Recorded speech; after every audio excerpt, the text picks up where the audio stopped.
आज मैं आपको होली का महत्व बताना चाहता हूँ, क्योंकि बहुत सारे लोग होली मनाते हैं और उसका महत्व नहीं जानते हैं। होली का हमारे जीवन में कैसे प्रारंभ हुआ और हम इस पर्व को क्यों मनाते हैं और कैसे मनाते हैं और इसका महत्व क्या है, आज हम सरलता से इस महत्व को जानने का प्रयास करेंगे और जो भी इसमें त्रुटि होगी उसे ठीक करने का भी प्रयास करेंगे।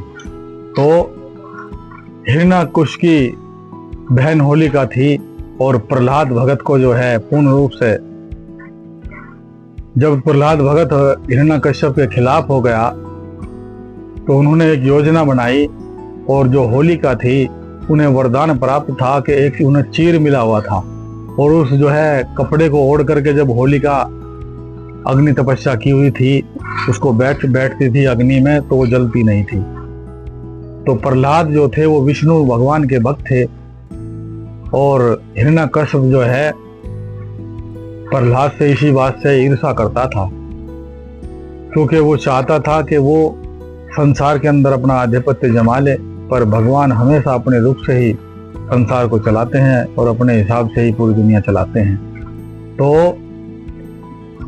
उन्होंने योजना बनाई कि एक चिता बड़ी लगवाई जाए और होलिका ने योजना के तहत अपने भतीजे प्रहलाद को अपनी गोद में लेकर के बैठी और उस चीर को ओढ़ लिया।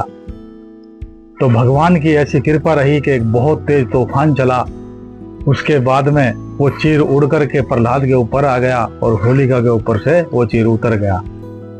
तो होलिका जो प्रहलाद की बुआ लगती थी वो तुरंत वहीं उसी चिता में जलकर भस्म हो गई और भगवान की कृपा से प्रहलाद भक्त बच गए।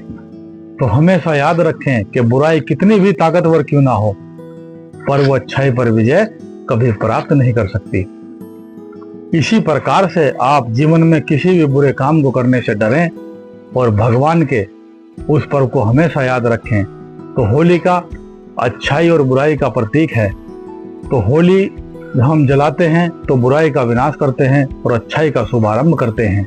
तो इस कथा को सदैव याद रखें कि बुरे काम करने वाले व्यक्ति के लिए भगवान हमेशा आंख खोल करके रखते हैं और आप जब अच्छे काम करते हैं तो भगवान आपके साथ हमेशा रहते हैं।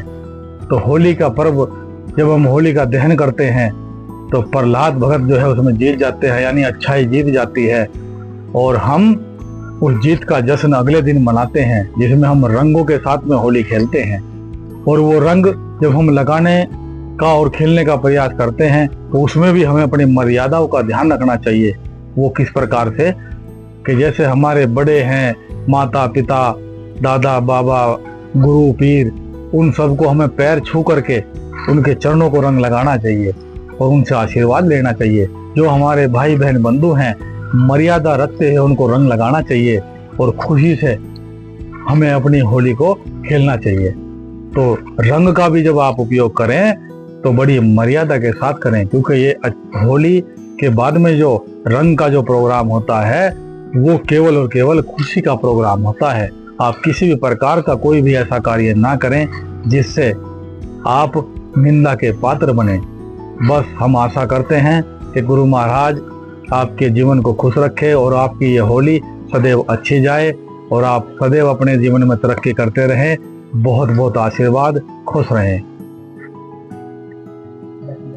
अलख निरंजन, जय शिव गोरखनाथ। और किसी भी प्रकार से अगर आप कोई भी प्रश्न है या पूछना चाहते हैं तो आप कमेंट बॉक्स में जो है कमेंट करें और आप पूछ सकते हैं।